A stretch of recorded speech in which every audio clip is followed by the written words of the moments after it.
autocrats want to overturn global order, which is by and large kept for nearly 80 years and counting. Terrorist groups continue to plot evil schemes to cause mayhem and chaos and suffering. In Europe, Putin's war of aggression against Ukraine continues, and Putin wants nothing less than Ukraine's total subjugation. But make no mistake, Ukraine can and will stop Putin.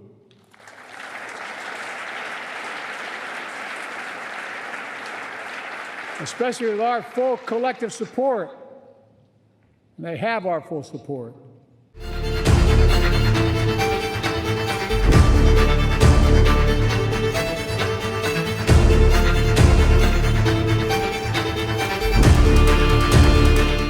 Nearly 24 allied partners have signed the bilateral security agreements with Ukraine, and more countries will follow. Today, I'm announcing the historic donation of air defense equipment for Ukraine. The United States, Germany, the Netherlands, Romania, and Italy will provide Ukraine with the equipment for 5 additional strategic air defense systems.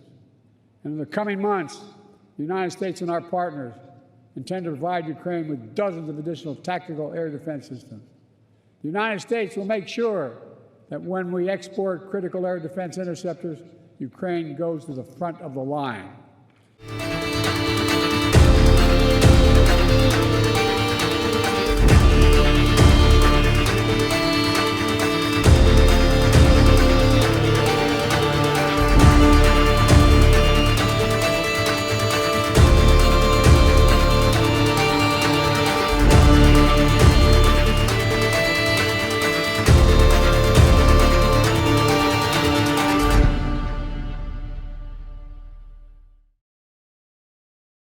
I believe my NSC colleagues have spoken to this. I'll just add that and just reiterate that India is a strategic partner with whom we engage in full and frank dialogue, including their relationship with Russia.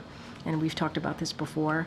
So we think it's critical that all countries, including India, support efforts to realize an enduring and just peace when it comes to Ukraine. It is important for all our allies to realize this. And so we also believe India's longstanding relationship with Russia gives it the ability to urge the President Putin, to end his brutal war, an unprovoked war in Ukraine. It is for President Putin to end. President Putin started the war, and President Putin can end the war.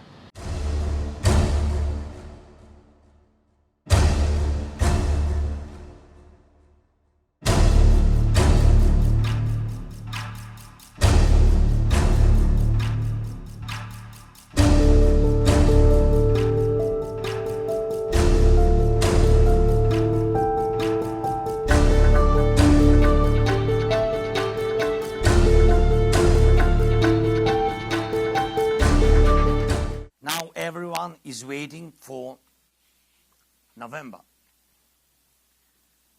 Americans are waiting for November in Europe, Middle East, in the Pacific. The whole world is looking to autumn, looking to November. And truly speaking, Putin awaits November too.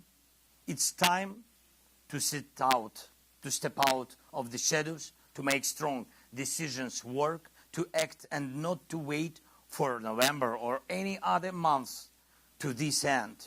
We must be strong and uncompromising all together. And now we all need exactly this. Leadership that does not wait for any Novembers, but acts now, acts every day strongly so that life wins. And so that our enemies such as Putin fear our actions.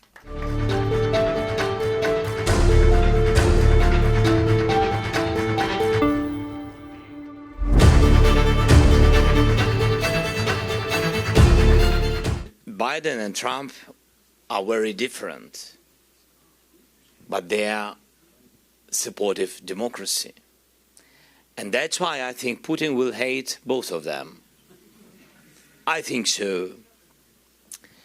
But I think that both of them have to understand it, not to count on his attitude. I hope that United States will never seriously think to go out from NATO. I think so, but it's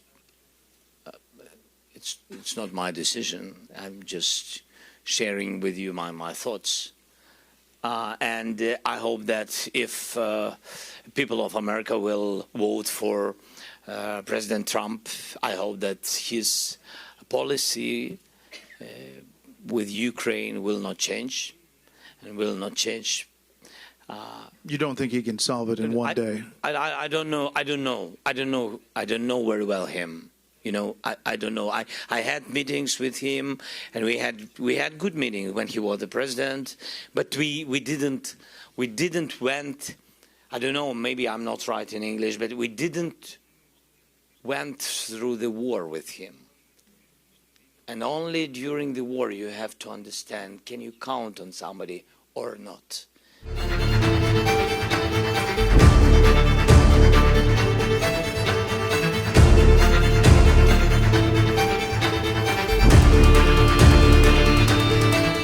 Imagine how much we can achieve when all limitations are lifted. Similarly, now we can protect our cities from Russian guided bombs if American leadership makes a step forward and allows us to destroy Russian military aircrafts on their bases. This will also yield an instant result. And we are waiting for this step.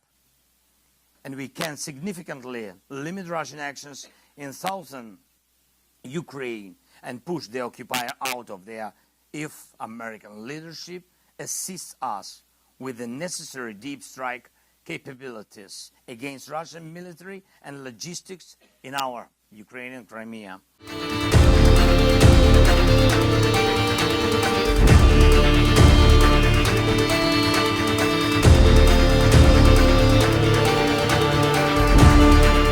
This summit will be a summit where we celebrate the most successful alliance in history, but we're also going to make important decisions for the future on deterrence and defense, on Ukraine, on partnerships in the Asia-Pacific. We will make decisions on Ukraine, and I think what we have seen over the last days demonstrates the need to step up our support for Ukraine. We have seen new Russian missile attacks against cities, against child hospital. Many children, civilians have been killed, and it just demonstrates the brutality of Russia's war aggression against Ukraine and the importance of us supporting Ukraine in upholding the right for self-defense.